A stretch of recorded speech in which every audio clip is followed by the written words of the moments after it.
आत्मनो मोक्षार्थ जगत हिताय च। आत्मा के मोक्ष और जगत के हित के लिए, और जगत का हित तब होगा जब भारत शक्तिशाली, समृद्ध होगा और स्वस्थ होगा। ऐसे जगत के लिए, हित के लिए जिन्होंने ये शरीर धारण किया है, देह धारण किए, वैसे राष्ट्र संत, योग गुरु, हमारे मार्गदर्शक, जिन्होंने एक अद्भुत आंदोलन पूरे देश में छेड़ा है, परम श्रद्धेय स्वामी रामदेव जी महाराज, मैं उनके चरणों में प्रणाम करता हूं।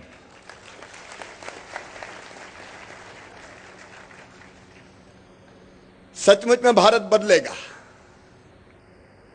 और आपके मार्गदर्शन में ये युवा भारत उसको बदलकर ही चैन की सांस लेगा, ये हमारा विश्वास। ऐसे श्रद्धेय स्वामी जी, आदरणीय आरिफ बेग साहब, आदरणीय डॉक्टर जयदीप आर्य जी, आदरणीय डॉक्टर बहन सुमन जी, स्वामी गणेशानंद जी, त्रिस्पति जी, बहन पुष्पांजलि जी, मल्होत्रा जी, राजेंद्र आर्य जी, सभी मंच पर विराजमान श्रद्धेयगण, यहां उपस्थित पूरे प्रदेश भर से आए हुए युवा भारत के हमारे कार्यकर्ता भाइयों और बहनों, एक को छोड़कर, क्योंकि मेरी धर्मपत्नी भी यहां बैठी हुई है। सबसे पहले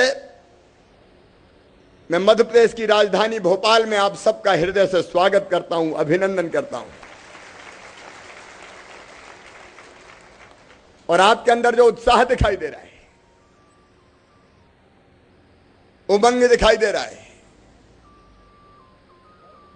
आत्मविश्वास से भरे हुए हैं आप। स्वामी जी के मार्गदर्शन में दृढ़ संकल्प के धनी हैं आप। इसलिए स्वामी जी, मैं पूरे विश्वास के साथ कह सकता हूं, इस देश का भविष्य इन हाथों में सुरक्षित है। जब तक ये है तब तक कोई इस देश का बाल बांका भी नहीं कर सकता। अभी 1 महीने बाद 15 अगस्त है। 15 अगस्त को यह देश स्वतंत्र हुआ था, आजाद हुआ था। लेकिन ये आजादी अंग्रेजों ने चांदी की तस्तरी में रख के हमें भेंट नहीं की थी। हजारों क्रांतिकारी साथी हंसते हंसते फांसी के फंदों पे झूल गए थे, और जब वो फांसी के फंदे चूमने जाते थे तो डर से उनके पैर नहीं कांपा करते थे, उनका कलेजा नहीं हिला करता था। उनके एक हाथ में गीता होती थी, उनके मुंह से भारत माता की जय के उद्घोष निकलते थे, उनके हृदय में दृढ़ संकल्प होता था। वो भगवान से प्रार्थना करते थे कि हे भगवान, मरने के बाद हम फिर से जन्म लें, इसी भारत भूमि पर जन्म लें, और तब तक पैदा होते रहे और मरते रहे जब तक ये देश स्वतंत्र ना हो जाए, भारत माता आजाद ना हो जाए। पंडित राम प्रसाद बिस्मिल जैसे क्रांतिकारी उस समय गाया करते थे कि इलाही वो दिन भी आएगा जब अपना राज देखेंगे, जब अपनी जमी होगी और अपना आसमां होगा। अपनी जमीन और अपने आसमान के लिए सर्वस्व न्योछावर कर दिया उन्होंने। ये क्रांतिकारी वीर गाया करते थे, सरफरोशी की तमन्ना अब हमारे दिल में है, देखना है जोर कितना बाजुए कातिल में है। वक्त आने दे बता देंगे तुझे आसमां, वक्त आने दे बता देंगे तुझे आसमां, हम अभी से क्या बताएं क्या हमारे दिल में है। सब कुछ न्योछावर कर दिया। कभी कभी जरूर उदास होकर गाया करते थे अपने, जब उन्हें याद आती थी हम भी आराम उठा सकते थे घर पर रहकर, हमें भी माँ बापों ने पाला था बड़े दुख सहकर। लेकिन मां नहीं, पिता नहीं, घर नहीं, संसार नहीं, भारत माता की पैरों से स्वतंत्रता की बेड़ियां काटने के लिए सर्वस्व न्योछावर कर दिया। उनके त्याग, उनकी तपस्या, उनके बलिदान के बाद ये देश स्वतंत्र हुआ, भारत आजाद हुआ, लेकिन युवा साथियों सोचो, जब हमें आजादी का इतिहास पढ़ाया गया, स्वामी जी भी कह रहे थे मेरा मन दुख और पीड़ा से भर जाता है, विषाद से भर जाता है। हमें पढ़ाया गया, लेकिन पढ़ाते समय तत्काल सत्ताधीश भूल गए। वो भूल गए महारानी लक्ष्मीबाई को, भूल गए तात्या टोपे को, हम भूल गए नाना साहब पेशवा को, हम भूल गए बहादुर शाह जफर को, जिनके बारे में आरिफ बेग साहब बता रहे थे, हम भूल गए दुर्गा भाभी को, हम भूल गए अशफाकुल्ला खान को, हम भूल गए रास बिहारी बोस को, हम भूल गए मदन लाल धिंगरा को, हम भूल गए लाला हरदयाल को, हम भूल गए खुदीराम बोस को, हम भूल गए सुखदेव को, हम भूल गए राजगुरु को, हम भूल गए शहीद आजम सरदार भगत सिंह को। कहते हैं जब भगत सिंह जी को फांसी की सजा हो गई, उनके कुछ साथी पहुंचे थे, उनसे मुलाकात करके जेल में कहा था भगत सिंह जी आपको भगाने की सारी योजनाएं हमने बना ली है। तो भगत सिंह का चेहरा गुस्से से तमतमा गया। कहा भगत सिंह को कायर समझते हो? भगत सिंह मौत से डरता है? तो मित्रों ने जवाब दिया भगत सिंह कायर नहीं हो सकता, भगत सिंह मौत से नहीं डरते, लेकिन हमें डर है कि एक भगत सिंह अगर मर गए, फांसी के फंदे पे चढ़ गए, तो देश की आजादी के आंदोलन का नेतृत्व कौन करेगा? तब भगत सिंह जी ने जवाब दिया था कि फांसी का फंदा लगेगा तो एक भगत सिंह मर जाएगा, लेकिन उसके रक्त की धार से हजारों भगत सिंह पैदा हो जाएंगे, जो तब तक लड़ेंगे जब तक कि देश स्वतंत्र नहीं हो जाएगा, आजाद नहीं हो जाएगा। हम भूल गए शहीद आजम सरदार भगत सिंह को, चंद्रशेखर आजाद को, 15 साल के चंद्रशेखर आजाद, भारत माता की जय, वंदे मातरम नारे लगाते हुए टोली के साथ निकले। वंदे मातरम के नारे लगाना अपराध था, भारत माता की जय बोली नहीं जा सकती थी। नन्हे चंद्रशेखर पकड़ लिए गए, 15 बैंत मारने की सजा दी गई, नन्हा बालक, शर्ट उतार दी गई, बैंत उठता और सलाख से चंद्रशेखर आजाद की पीठ पर पड़ता, लेकिन जैसे ही पीठ पर वो बैंत पड़ता, लहू छलछला जाता, लेकिन आंखों में दर्द और मुंह से चीख नहीं निकलती। हर बैंत के साथ भारत माता की जय, भारत माता की जय, इसका उद्घोष और तेज होता जाता। और जब 15 बैंत मारने की सजा पूरी हो गई, तब चंद्रशेखर आजाद ने उठ के कहा कि एक बार तो जीते जी मेरे हाथों को हथकड़ी लगा ली, लेकिन दोबारा जीते जी तुम चंद्रशेखर आजाद को पकड़ नहीं पाओगे।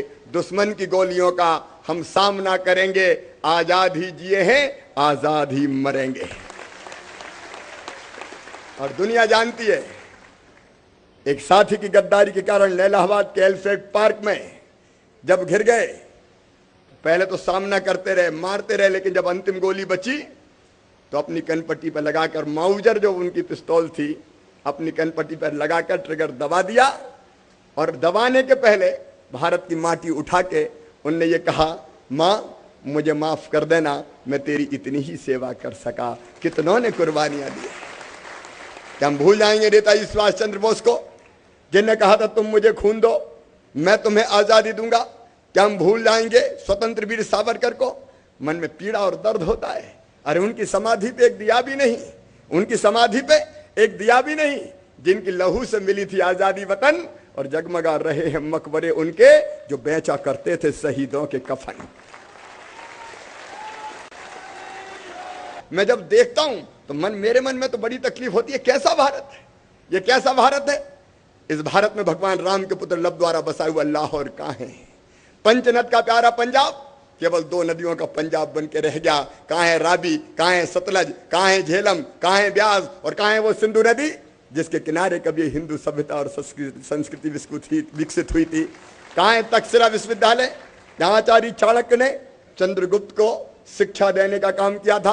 कहां है लड़काना साहब, कहां है ननकाना साहब, कहां है मलमल वाला ढाका? और युवा मित्रों, इसके पहले का भारत का दर्शन करना चाहोगे क्या? और पहले अगर चले जाओगे तो भारत के पूरब में दुनिया जैसे आज म्यांमार के नाम से जानती है, कभी वो बर्मा कहा जाता था, और बर्मा से पहले भी ब्रह्म देश यानी ब्रह्मा का देश, वो बर्मा आज हमारे पास नहीं है। चीन ने जिस तिब्बत पर जबरदस्ती आधिपत्य कर रखा है, कभी त्रिविष्टम के नाम से जाना जाता था। और कहाँ है वो कैलाश का शिखर जहाँ हमारे भोला शंकर औघड़दानी पक्कड़ बाबा विराजा करते थे? कहाँ है मानसरोवर की झील? ईरान कभी आर्या अंथा आर्यों का आनंद यानी आर्यों का घर। कहाँ है वो गंधार अफगानिस्तान जहां से गांधारी भारत आई थी? कहाँ है वो कैस्पियन सागर जिसके किनारे कश्यप ऋषि ने बैठ के तपस्या की थी? भारत टूट गया, भारत बढ़ता गया, भारत सिमटता गया, और आज दर्द और पीड़ा है इस बात की कि जो बचा हुआ भारत है ये कभी तबाह और बर्बाद करने पर तुली हुई है। मित्रों, कहां पहुंच गया आज भारत? मैं विस्तार से उसका वर्णन नहीं करूंगा, स्वामी जी महाराज हमें बताएंगे, लेकिन हम कौन थे, क्या हो गए, और अगर ये रहे तो क्या होंगे अभी, इसकी कल्पना करके कलेजा कांप जाता है। बचाना पड़ेगा इस देश को, और इसलिए स्वामी जी हम सब साथ खड़े हैं। हम चाहे जानते हैं आपका जो मिशन है, एक शक्तिशाली भारत, एक स्वस्थ भारत, एक समृद्ध भारत, एक वैभवशाली भारत, एक गौरवशाली भारत, एक स्वाभिमानी भारत, एक ऐसा भारत कि जिसके नौजवान दुनिया के किसी कोने में जाएं तो सीना तान के कहें कि हम भारतीय हैं, विश्व गुरु भारत।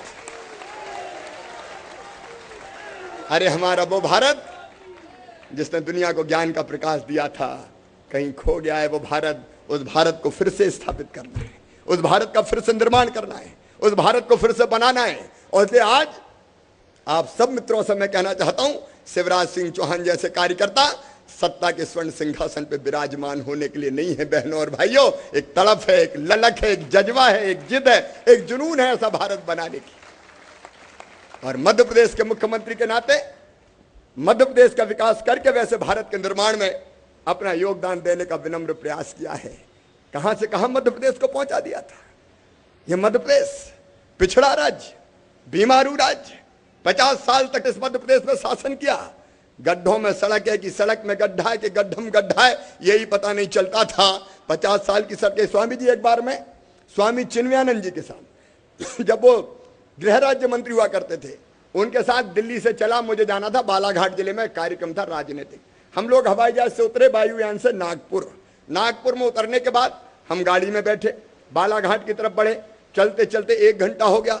स्वामी चिन्मयानंद जी ने मुझसे पूछा, शिवराज जी क्या मध्य प्रदेश आ गया? मैंने कहा भैया अभी तो नहीं आया। आधा घंटे के बाद फिर पूछा कि शिवराज जी क्या मध्य प्रदेश आ गया? मैंने कहा नहीं स्वामी जी अभी भी नहीं आया। जब तीसरी बार मुझसे पूछा क्या शिवराज जी क्या मध्य प्रदेश आ गया? मैंने कहा स्वामी जी जब मध्य प्रदेश आएगा तो बताने की जरूरत नहीं पड़ेगी, अपने आप समझ जाओगे कि मध्य प्रदेश आ गया। बोले कैसे? मैंने कहा गाड़ी में बैठे ही बैठे जैसे उचकने लगो तो समझ जाना कि मध्य प्रदेश आ गया। और जैसे ही मध्य प्रदेश से महाराष्ट्र में हम घुसे, स्वामी जी चिल्ला पड़े, मध्य प्रदेश आ गया, मध्य प्रदेश आ गया। कहने लगे लेकिन बड़ा फायदा है मध्य प्रदेश में शिवराज जी। मैंने कहा क्या है? कहले यहां तो योग और आसन करने की जरूरत नहीं है, बैठे ही बैठे सारे आसन लग जाते हैं गाड़ी में। ये रोडों की हालत थी मध्य प्रदेश, आने के लायक नहीं, जाने के। अरे सागर से अगर भोपाल आना हो तो रेलगाड़ी से बैठ के आते थे आरिफ बेग साहब, सड़क मार्ग से नहीं आते थे। इंदौर भोपाल आना मुश्किल था। मैं आपको बताना चाहता हूं आज कैसे भारत का निर्माण होगा। मध्य प्रदेश में कांग्रेस, अंग्रेज, राजा, नवाब सब ने मिलकर सड़कें बनाई थी, कुल मिला के 47,000 किलोमीटर।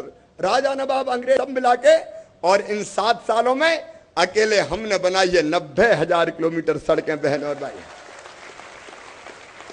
सड़कों का जाल बिछाया है। 47 लाख, केवल 47 लाख मीट्रिक टन गेहूं मध्य प्रदेश में पैदा होता था, और इस साल पैदा हुआ है स्वामी जी 137 लाख मीट्रिक टन गेहूं का उत्पादन बढ़ा है। कृषि की जो विकास दर है मध्य प्रदेश की, हिंदुस्तान में सबसे ऊपर पिछले साल थी 18.91%। इस साल उसके ऊपर 13.33%। 2 साल में 36% उत्पादन हमारे यहां अन्न का और अनाज का बढ़ा है। कैसे मध्य प्रदेश नहीं बदलेगा? और केवल अब यही नहीं, फूलों की खेती, फलों की खेती, सब्जियों की खेती, औषधि खेती, जैविक खेती, ये केमिकल फर्टिलाइजर से भी स्वामी जी बचाना है। आपने आह्वान किया है, हम आपके आह्वान के पीछे खड़े हैं। हम प्रदेश को बर्बाद नहीं होने देंगे, हम हमारी जो जमीन है उसको ऊसर नहीं होने देंगे। तो जैविक खेती के लिए हम अभियान चलाएंगे, पानी, बिजली, सड़क। लेकिन केवल इतना ही नहीं, खेती के साथ साथ फूड प्रोसेसिंग, उसके काम को व्यापकता। अरे फूड प्रोसेसिंग के तो सचमुच में गुरु, बाकी तो है ही, फूड प्रोसेसिंग के गुरु भी आप ही है। मैं देख के आया वहां, मैंने देखा कहां आंवले से लेके और एलोवेरा तक, गजब किया है आपने। इससे बदलेगा स्वामी जी, आप बदल रहे हैं। व्यवस्था परिवर्तन ये, आप मार्गदर्शन कर रहे हैं, आप राह दिखा रहे हैं, आप राह दिखाते जाएं और हम जैसे लोग उस पर चलते जाएंगे, बदलेंगे देश और बदलेंगे मध्य प्रदेश।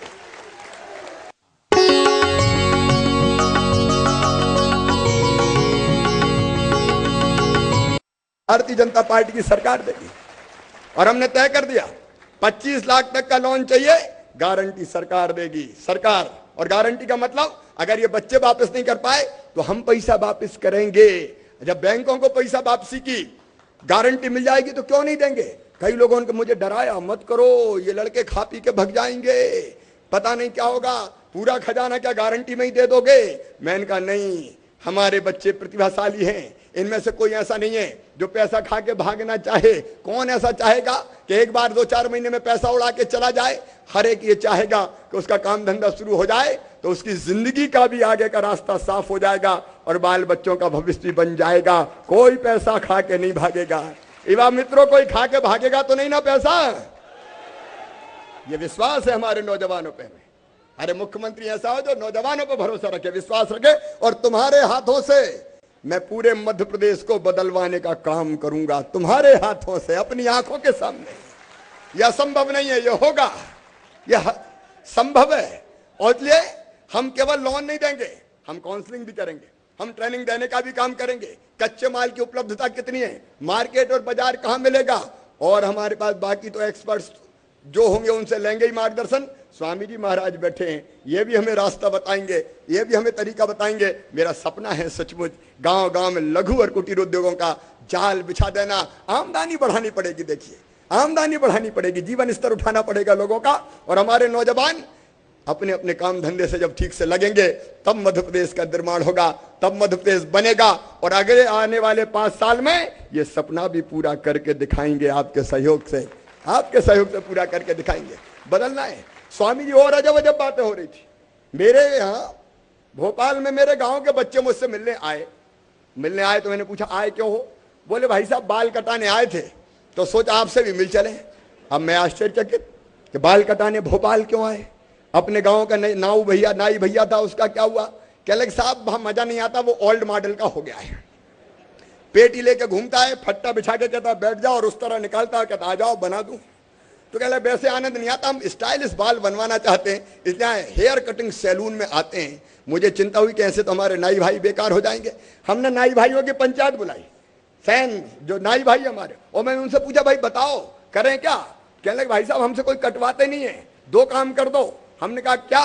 कह लगे एक तो हमको ढंग की ट्रेनिंग दे दो तो आधुनिक स्टाइल के बाल काटना सीख जाएं, और दूसरे हमें कुछ पैसे की व्यवस्था कर दो तो हम फट्टा अट्टा पे कोई बैठता नहीं है, अच्छी कुर्सी वुर्सी ले आए, पंखा अंखा लगा लें और वहां बैठ के बाल बनाए। हमने योजना बना दी महाराज जी, 50,000 का लोन चाहिए, मार्जिन मनी हम जमा करेंगे, 5% 5 साल तक ब्याज देंगे, ब्याज की सब्सिडी देंगे, वो भी हम भरने का काम करेंगे, और गारंटी देंगे कि पैसा ये वापस करेंगे।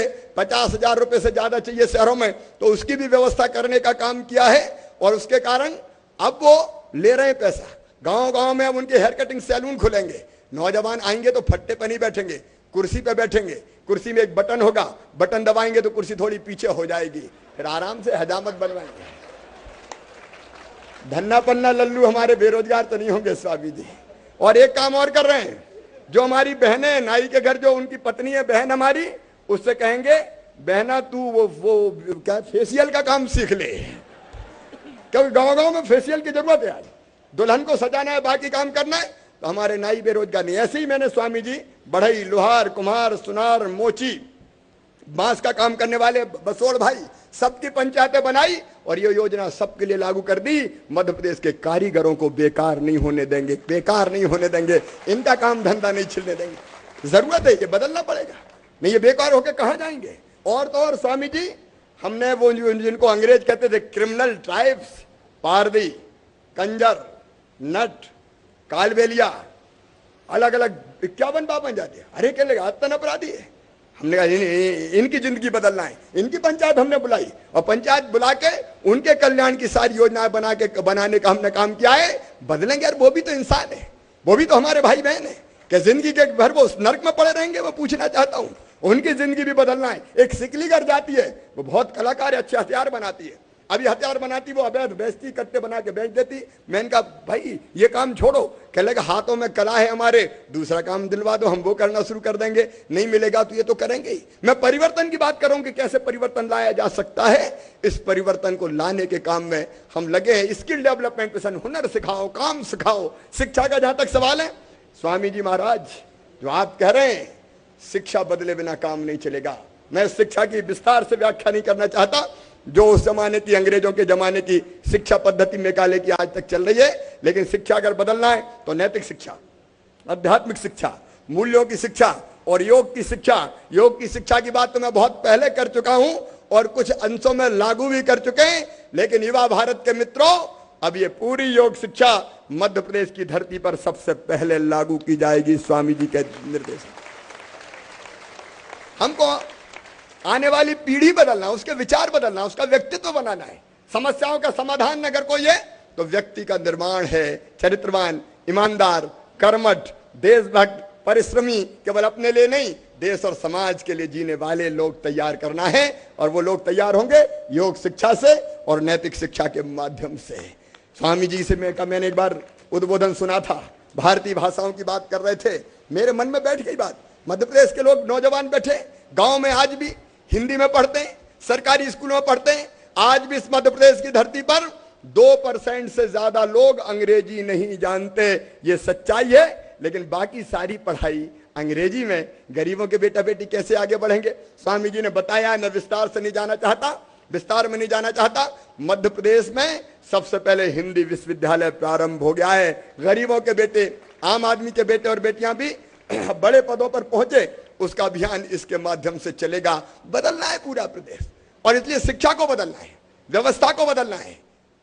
शिक्षा के साथ साथ स्वास्थ्य की बात में बहुत विस्तार में नहीं जाना चाहता, लेकिन कैसे बदलेगा मध्य प्रदेश, इसका एक उदाहरण। और मैं ये मानता हूं कि इस धरती के संसाधनों पर, इस देश के संसाधनों पर गरीब से गरीब का भी अधिकार है। ये पर्वत, ये पहाड़, ये नदियां, ये माइनिंग खदानें, ये खेत मेरे बहनों और भाइयों सबके हैं, लेकिन व्यवहारिक रूप से सबके नहीं हो सकते। इसलिए कुछ इनका उपयोग करेगा। किसी को माइन मिलेगी, कोई फैक्ट्री चलाएगा, गरीब आदमी क्या करेगा? वो क्या मुफलिसी में जिएगा? अरे आम आदमी को जीने के लिए रोटी, कपड़ा, मकान, पढ़ाई लिखाई और दवाई का इंतजाम ये कम से कम चाहिए। और इसलिए हमने तय किया है कि मध्य रोटी चाहिए तो मध्य प्रदेश की धरती पर हमने तय किया, किसान से तो खरीदेंगे हम 1500 रुपया कुंटल गेहूं, बोनस देके। केंद्र सरकार नहीं खरीदती, खेती को फायदे का धंधा बनाना है।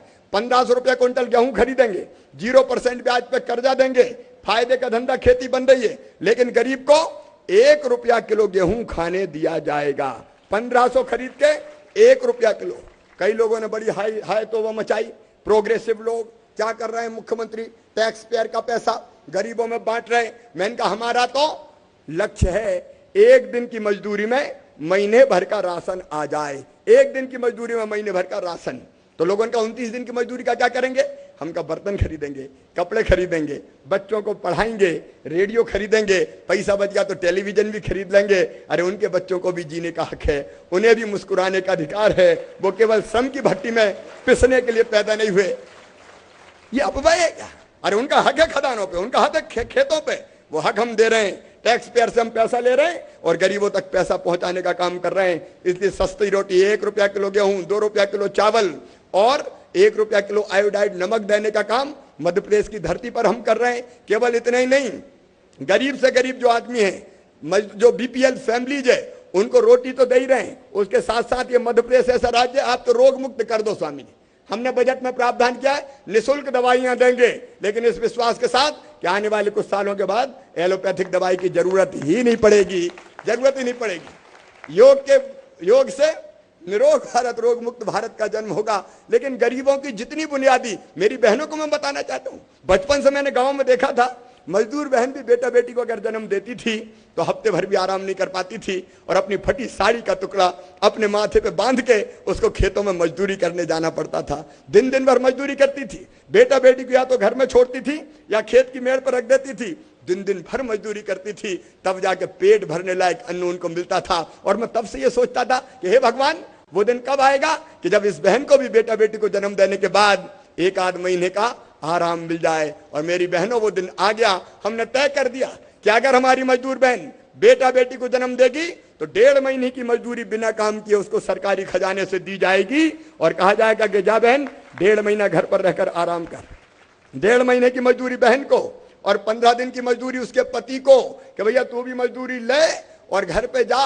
पत्नी तो हमेशा पति की सेवा करती है, कभी कभी पति को भी पत्नी की सेवा करनी चाहिए। छुट्टी अपनी पत्नी की देखभाल कर। और स्वामी जी हमारे एक सिस्टम और था, लड्डू जापा का लड्डू बनते थे। बड़े बड़े घरों में तो बन जाए, लेकिन मेरी गरीब बहन कहां से लड्डू खाए, ले इसलिए हमने 1000 रुपया लड्डू खाने के लिए भी बहन के पास भिजवाने का काम किया है। अगर मैं ये गाथा सुनाऊंगा आम आदमी की गरीब की तो इतनी बड़ी है कि शाम हो जाएगी। सब सुविधाएं गरीबों को देने, इनके सबके बच्चों को पहली से लेकर मध्य प्रदेश की धरती पर 12वीं क्लास तक किताबें निःशुल्क खरीद के देते हैं। मैंने सबको आह्वान किया बच्चों को पढ़ाओ, मामा मुख्यमंत्री है, बेटा बेटी की पढ़ाई में खर्चा नहीं लगने देगा। किताबें निःशुल्क, यूनिफॉर्म निःशुल्क, दूसरे गांव जाए तो साइकिल निःशुल्क। और बेटियों के लिए तो पैदा हो तो लाडली लक्ष्मी। बेटियों के लिए मेरे मन में बहुत ममता है।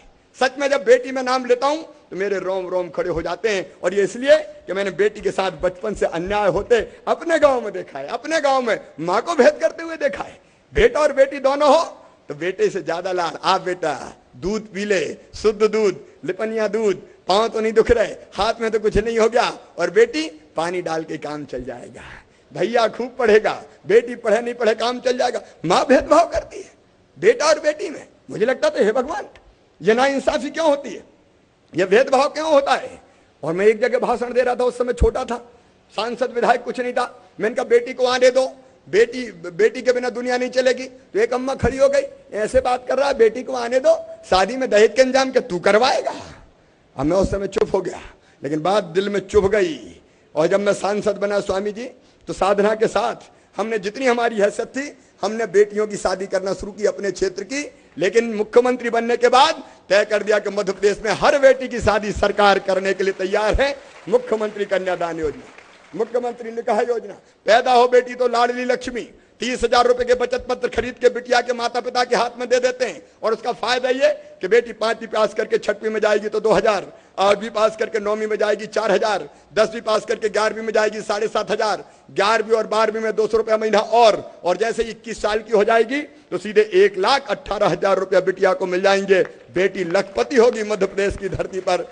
पैदा हो तो लाडली लक्ष्मी, स्कूल जाए तो पढ़ाई की व्यवस्था। और अगर वो 12वीं में प्रथम श्रेणी में पास हो जाए तो गांव की बेटी कहलाए। कॉलेज की पढ़ाई के लिए हर साल 5,000 रुपया और पाए। और बड़ी हो जाए तो शादी करने का काम भी हम करेंगे। और अगर जॉब चाहिए, नौकरी चाहिए तो 50% शिक्षक जैसी नौकरियों में रिजर्वेशन बेटियों के लिए कि केवल बेटियां आधी पढ़ाएं, आधे बेटा पढ़ाएं। और हमने सोचा राजनीतिक सशक्तिकरण होना चाहिए, इसलिए स्थानीय निकायों के चुनाव में 50% सीटें रिजर्व कर दी केवल मां, बहन और बेटी के लिए कि वो ही इन पे चुनाव लड़ पाएंगी। वहां बेटा या भैया नहीं लड़ पाएंगे। भैया नाराज तो नहीं होना, तुम लोग नहीं हो ना, आधी आधी कर दी। लेकिन स्वामी जी गजब हो गया, 50% नहीं 56, 50 नहीं 56% बहनें चुन के आ गई। क्योंकि कई उन सीटों पे भी डट गई जहां भैया खड़े थे और उनको हरा के चुनाव जीत के आ गई। राजनीतिक सशक्तिकरण, सत्ता के सूत्र भी बेटियों के हाथ में हो। एक नहीं पूरी सीरीज, पैदा होने से लेके अंतिम सांस लेने तक मां, बहन और बेटी के साथ सरकार को खड़ी कर दिया है। खड़ी करने का काम, ये परिवर्तन होगा, व्यवस्था में परिवर्तन होगा। ऐसे एक नहीं अनेकों उपक्रम समाज के हर एक वर्ग के लिए किए हैं। भगवान ना करे कभी हो जाए, कोई दुर्घटना हो जाए, कोई घायल हो जाए, मृत्यु हो जाए तो सीधे 1 लाख रुपए। प्राकृतिक आपदा में भी, और आदमी की तो छोड़िए, गाय बैल भैंस मर जाए तो 16,500 रुपया, बकरा बकरी अगर मर जाए तो 1,600 रुपया, मुर्गा मुर्गी मर जाए तो 80 रुपया, और चूजा चूजी मर जाए तो 40 रुपया उसके भी है। गरीब का अगर नुकसान हो जाए तो उस नुकसान की भरपाई जब तक नहीं होगी वो कैसे जी पाएगा। स्वामी जी पूरी मानवीय संवेदनाओं के साथ सरकार चलाने का काम किया है। और सर्वधर्म संभाव, ये मध्य प्रदेश की धरती है। जब एक जमाना था डाकुओं से त्रसित थी भुंड मुरैना, अगर मध्य प्रदेश को जानते थे डाकू पान सिंह, मलखान सिंह, फूलन देवी, पूरा प्रसिद्धि इस पे थी। स्वामी जी हमने टास्क लिया कि मध्य प्रदेश की धरती पर डाकू नहीं रहेंगे। 241 मारे और बाकी सब जेलों में, एक डाकू शेष नहीं बचा मध्य प्रदेश की धरती पर। डकैत मुक्त मध्य प्रदेश। आतंकवादी कोई घटना इस धरती पर हुई नहीं। सिमी के नेटवर्क को तोड़ा, नक्सलवाद को नियंत्रित करने का काम हुआ तो मध्य प्रदेश की धरती पर हुआ। और स्वामी जी भ्रष्टाचार की बात मैं कहना चाहता हूं गर्व के साथ हम लोगों ने, अच्छा बीच में बड़ी मध्य प्रदेश की बदनामी हुई, मुझे लोगों ने कहा ये बंद करवाओ। बदनामी क्यों हुई? छापे पड़ रहे थे, लोकायुक्त के छापे। अब छापे के लिए लोकायुक्त को सशक्त करने का काम किया तो हमने किया, कानून वैसा बनाया जिससे लोकायुक्त को पूरा अधिकार है, ऐसा और कहीं नहीं है। और फिर हमारे पास सूचना आए तो हम लोकायुक्त के पास भी भेजें, भैया यहाँ से गड़बड़ है। अगर छापा पड़ जाए तो ईओडब्ल्यू मारे या लोकायुक्त मारे। तो कई लोगों के यहाँ छापे पड़े, छापे में संपत्ति बरामद हुई, मीडिया के मित्रों ने इतने बरामद, इतने मिल गए, उतने मिल गए। अब मुझे कई लोगों ने कहा ये क्या करवा रहे हो, बंद करवाओ। मैंने कहा क्यों, अगर गड़बड़ है तो उजागर होने दो, जब्त होने दो, छापे पढ़ने दो। कह लगे प्रदेश की बदनामी हो रही है। मैंने कहा पढ़ कहाँ रहे, छापे अगर पढ़ रहे हैं तो मध्य प्रदेश की धरती पर पढ़ रहे हैं। अरे दिल्ली में छापे मार के देखो कितने निकलेंगे, वहां कहीं नहीं पड़े। हमने मध्य प्रदेश में इसलिए मारे कि बेईमानी अगर है तो पकड़ में आए।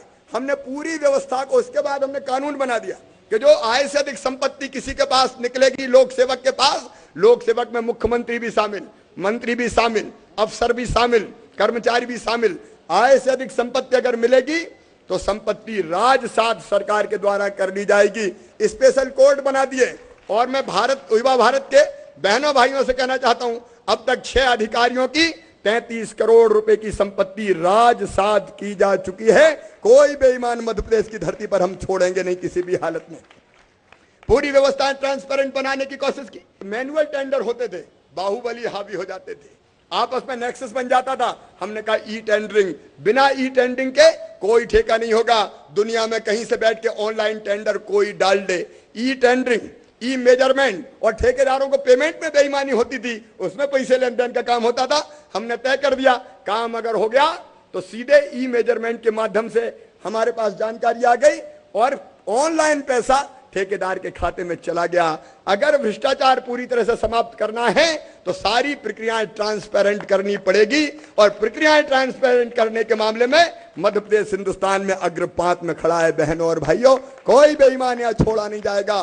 भ्रष्टाचार को जड़ और मूल से मध्य प्रदेश की धरती पर हम समाप्त करने का काम करेंगे। ऐसे एक नहीं, गुड गवर्नेंस के भी अनेकों उपक्रम इस मध्य प्रदेश की धरती पर हम कर रहे हैं। ये मैंने जिक्र केवल इसलिए किया कि बदला जा सकता है। ये मध्य प्रदेश जो पिछड़ा, बीमारू, -3% यहाँ की ग्रोथ रेट थी, आज मुझे कहते हो खुशी है, अहंकार नहीं है, क्योंकि मैं तो बहुत विनम्र व्यक्ति हूँ। क्योंकि ये धरती ऐसी है मध्य प्रदेश की जहाँ सर्वधर्म संभव। हमारे भाई बैठे रोजा अवतार सीएम हाउस में, क्रिसमस का त्योहार सीएम हाउस में, होली दिवाली सीएम हाउस में, कन्हैया का जन्मदिन हो, शिवरात्रि हो, बुद्ध जयंती हो, क्षमावाणी का पर्व हो, प्रकाशोत्सव हो, और अगर तीर्थ यात्रा भी करवाई स्वामी जी, बुजुर्गों की इच्छा होती है। मैंने बुजुर्गों की पंचायत बुलाई एक बार, पंचायत में सब बुजुर्ग आए तो मैंने कहा बताओ क्या करें। तो एक बुजुर्ग ने पहले कहा कि बेटा हमें तो ढंग से भोजन ही नहीं मिलता, कुछ भोजन वोजन की व्यवस्था करवाओ। तो हमने तय कर दिया कि जिन गाँव में इक्का दुक्का कोई ज्यादा नहीं निकलता, कोई बुजुर्ग निकलेगा जिसके भोजन की व्यवस्था नहीं है, तो मध्याह्न भोजन में उसका भोजन बनवा दिया जाएगा। लेकिन एक कानून भी प्रभावी कर दिया कि अगर पास में पैसा होते हुए भी कोई अपने माता पिता को भोजन नहीं करवाएगा तो 3 महीने के लिए उसको जेल भेज दिया जाएगा। ठीक है कि नहीं? अगर इतने नालायक है कि माता पिता को भोजन नहीं कराए तो जेल में ही रहे भैया, घर में रह के क्या करेगा। लेकिन ज्यादा को नहीं भेजना पड़ेगा, इक्का दुक्का जाएंगे तो बाकी सब सही हो जाएंगे। लेकिन बीच में एक बुजुर्ग बोले बेटा शिवराज तीरथ तो करवा दे रे। अब मैं चक्कर में पड़ गया। कहले हाँ, मरने के पहले क्या तीरथ कर आए बेटा, तीरथ करवा दे रे, श्रवण कुमार बन जा तू। अब मैं बड़े चक्कर में, स्वामी जी श्रवण कुमार कैसे बनूं? फिर हमने दिमाग लगाया और एक योजना बनाई, उसका नाम रखा मुख्यमंत्री तीर्थ दर्शन योजना। और उस योजना में तय किया कि 60 साल से ज्यादा जिसकी उम्र है वो तीर्थ यात्रा पे बुजुर्ग जाएंगे। 17 स्थान हमने छाट लिए, चारों धाम, बद्रीनाथ, रामेश्वरम, द्वारकापुरी, जगन्नाथपुरी, शिरडी के साईं बाबा, तिरुपति बालाजी, वैष्णव देवी, काशी जी, और उसके साथ साथ स्वर्ण मंदिर। हमने अजमेर शरीफ तय किया, हमने तय किया संवेद शिखर जाना है, हमने श्रवण बेलगोला में जाना है, बेलंगड़ी चर्च जाना है। 60 साल से ज्यादा ऊपर का कोई भी बुजुर्ग तीर्थ यात्रा पे जाएगा। स्पेशल ट्रेनें जाती है सर, विशेष रेल तीर्थ यात्रियों के लिए, और रेल में हमारे सरकारी कर्मचारी बुजुर्गों की सेवा के लिए डॉक्टर जाता है, गाइड जाता है, भोजन की व्यवस्था, विश्राम की व्यवस्था। मान लीजिए अगर कहीं से बस से भी जाना हो, ट्रेन से उतर के, तो बस से ले जाने की व्यवस्था, वापस लाने की व्यवस्था, घर पहुंचाने की व्यवस्था। मुख्यमंत्री तीर्थ दर्शन यात्रा। और ऐसे गदगद होते हैं बुजुर्ग लेकिन एक बुजुर्ग फिर कहने लगे मुझे कि बेटा हम तो थोड़े ज्यादा बूढ़े हैं, अगर तूने भेजा हरिद्वार और गंगा जी नहाने उतरे, तेज पानी बहता कहीं सरक गए तो मैंने कहा क्या करूं? अरे कहने लगे और हिम्मत कर, थोड़ी और हिम्मत, एक आध जवान और भेज दे, काय को कंजूसी कर रहा है बेटा, इतना किया। तो हमने तय कर दिया कि जिनकी 65 साल से ज्यादा उम्र है उनके साथ एक जवान भी उनकी पसंद का भेज दिया जाएगा, उसका खर्चा भी भारतीय जनता पार्टी की सरकार उठाएगी। तो बुजुर्गों की तीर्थ यात्रा हो रही है, आशीष देने का काम कर रहे हैं। और अगर उत्तराखंड में प्राकृतिक आपदा आ जाए तो स्वामी जी मन व्यथित हो गया, भर गया था पीड़ा और दर्द से, लेकिन वहां भी कैसे तीर्थयात्री निकल के आए। सबसे पहले मैं स्वामी जी से जाके मिला हरिद्वार में, गायत्री परिवार गए, स्वामी जी का ले आओ सबको योग पीठ, चिंता मत करो, जितने आए सबकी व्यवस्था होगी। गायत्री परिवार में भी व्यवस्था हुई, शिविर हमारे चले, वहां डॉक्टर भेजे, IAS IPS अफसर भेजे, हेलीकॉप्टर भेजे, जितने लोग निकल सकते थे निकाल के लाए। लेकिन अभी भी कई लोग नहीं आ पाए, उनकी तकलीफ है। लेकिन सरकार में अगर ये संवेदना ना हो तो किस काम की सरकार। मैं गया एक बार श्रीलंका, तो श्रीलंका में उस स्थान पर भी गया जहां सीता जी को अशोक वाटिका में रखा था। फिर वहां मुझे बताया कि एक जगह और है जहां सीता जी ने अग्नि परीक्षा दी है, वहां भी चलो। तो हम उस स्थान पर गए जहां सीता जी ने अग्नि परीक्षा दी थी। अब अग्नि परीक्षा के स्थान पर मैंने पूछा कि यही दी थी? बोले हाँ, वहां लगा भी हुई थी एक तख्ती, बौद्ध मोनेस्ट्री की वो जमीन पर। तो मेरे मन में भाव पैदा हुआ कि जहां सीता जी ने अग्नि परीक्षा दी, सीता जी भारतीय अस्मिता का प्रतीक है, माता है हमारी, उस स्थान पर उनका मंदिर बनना चाहिए। ये विचार अंतर में आया और इसलिए मैंने वहां चर्चा की। बौद्ध मोनेस्ट्री के साथियों से मैंने कहा कि अगर आप यहां हमें जमीन दे दो तो हम सीता जी का मंदिर बनाएंगे, क्या हमें जमीन का एक टुकड़ा दे सकते हो? उन्होंने कहा हम बिल्कुल तैयार है, दे देंगे। फिर मैं श्रीलंका के राष्ट्रपति से मिला, उनसे मैंने आग्रह किया कि हम सीता जी का मंदिर बनाना चाहते हैं, आप इजाजत दे दोगे? उनका हमें कोई आपत्ति नहीं है, हम बिल्कुल आपको जमीन और मंदिर बनाने की इजाजत देंगे। फिर हमने तय किया, बजट में प्रावधान कर दिया 1 करोड़ रुपया सीता जी के मंदिर के लिए श्रीलंका के। स्वामी जी 2 साल तक सरकार ने मुझे अनुमति नहीं दी कि मैं श्रीलंका में सीता जी के मंदिर को बनाने का पैसा भिजवा सकूं। अब जाके जब लड़ाई लड़ी तब भी किंतु परंतु लगा लगू के दी है, लेकिन सीता जी का अग्नि परीक्षा के स्थान पर मंदिर बनेगा, ये संकल्प भी पूरा होगा।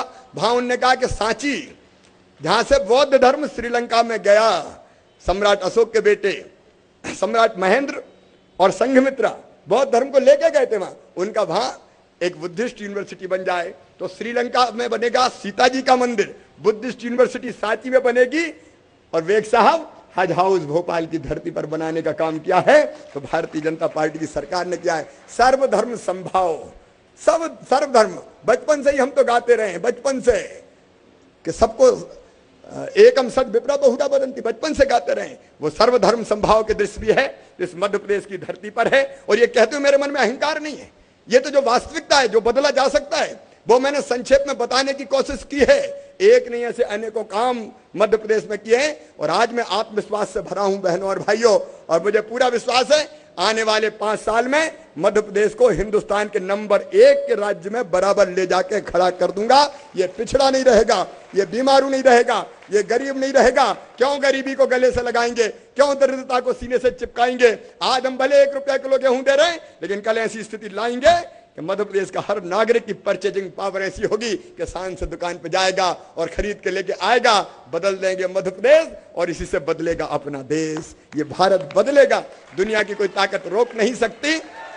उसके लिए आपका मार्गदर्शन भी और आपका आशीर्वाद भी। मैं आज इतना आपको विश्वास दिलाता हूं कि जो स्नेह आपने दिया है, पूरे परिवार ने दिया है, भारत स्वाभिमान ने जो दिया है, युवा भारत ने दिया है, आज मैं आप सबको एक विश्वास दिलाता हूं कि कोई दिन ऐसा नहीं आएगा जब आपको ये सोचना पड़े कि किसी गलत व्यक्ति को हमने सहयोग किया था। आपका माथा कभी नीचे झुकने नहीं दूंगा, देश और प्रदेश के माथे पर कलंक का टीका लगने नहीं दूंगा। अपनी जिंदगी तो एक मिशन है साथियों। अगर अपने देश और अपने समाज को बनाने में, अपने प्रदेश को बनाने में, लोगों के होठों पर मुस्कुराहट लाने में अगर ये जिंदगी लग गई तो मेरा मानव जीवन सफल और सार्थक हो जाएगा।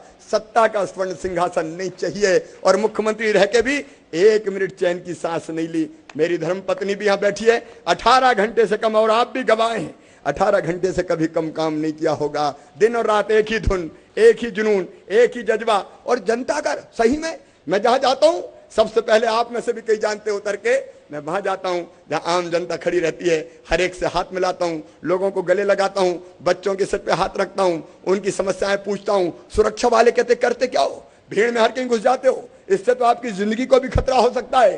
तो मैं कहता हूं जनता ही तो अपनी जिंदगी है, और अपनी जिंदगी से दूर रह के कोई जिंदगी कैसे रह सकता है। इसकी सेवा के लिए तो राजनीति, ये जनता ही असली भगवान है हमारी, जो राजनीति में काम करते हैं। और इसलिए मैं कहता हूं मध्य प्रदेश मेरा मंदिर है, उसमें रहने वाली जनता मेरी भगवान है, और उस जनता का पुजारी शिवराज सिंह चौहान है।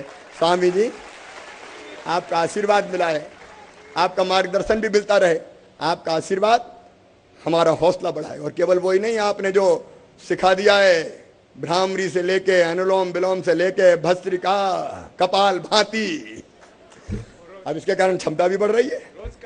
रोज करता हूं, कभी कभी चूक जाता हूं जब रात भर जगता हूं तो सवेरे सवेरे अगर जल्दी निकलना हो तो झूठ नहीं बोलूंगा स्वामी जी, कभी कभी चूक हो जाती है, लेकिन कोशिश करेंगे रोज करते रहें। रोग मुक्त बनना है तो सच में योग युक्त होना पड़ेगा। और ये मंत्र है स्वामी जी का, जिसने सारी दुनिया को बदलने का चमत्कार किया है। स्वामी जी आप जैसे संत के निर्देशन में भौतिकता की अग्नि में दग्ध विश्व मानवता को ये भारत शाश्वत शांति के पथ का दिग्दर्शन कराएगा, ये विश्वास मेरा है, और ये विश्वास मुझे लगता है सफलीभूत होगा। और नौजवान मित्रों से अंत में केवल इतना ही, युवा वो नहीं है जिसकी उम्र 15 साल से लेकर 35 साल की होती है, युवा वो है जिसके पैरों में गति होती है, युवा वो है जिसके सीने में आग होती है, युवा वो है जिसकी आंखों में शोले होते हैं, युवा वो है जो अत्याचार और अन्याय के सामने डरता नहीं है, बल्कि उससे टकरा के समूल नष्ट कर कर ही चैन की सांस लेता है। और वो युवा यहाँ बैठे हैं जिनके बारे में स्वामी विवेकानंद ने कहा था, तुम साधारण 3.5 हाथ का हाड़ मास का पुतला नहीं हो, तुम अमृत के पुत्र हो, ईश्वर के अंश हो, अमर आनंद के भागी हो, और अनंत शक्तियों के भंडार हो। दुनिया में कोई काम ऐसा नहीं कि जो तुम ना कर सको, उससे निज को तू जान, जरा शक्ति पहचान, तेरी आत्मा में स्वयं भगवान है रे। आगे बढ़ो स्वामी जी के मार्गदर्शन में, और एक समृद्ध स्वस्थ और यशस्वी भारत का निर्माण करो। वो होगा, और वो होगा तब जब जो लोग आज सब देश को तबाह और बर्बाद कर रहे हैं वो माफी के हकदार किसी भी कीमत पर नहीं है बहनों और भाइयों। और इसलिए ये परिवर्तन लाना ही होगा। मुझे पूरा विश्वास है देश के स्तर पे ये रैन अंधेरी बीतेगी, ऊषा जय मुकुट चढ़ाएगी, पतवार चलाते जाएंगे, मंजिल आएगी। वो मंजिल लाने के लिए परिश्रम की पराकाष्ठा करें और प्रयत्नों की परिसीमा करें। और स्वामी जी आपके चरणों में प्रणाम। अभिनव हैं आप, अद्भुत हैं आप, और इसलिए हम तो इतनी कह सकते हैं आपके मार्गदर्शन में काम करेंगे।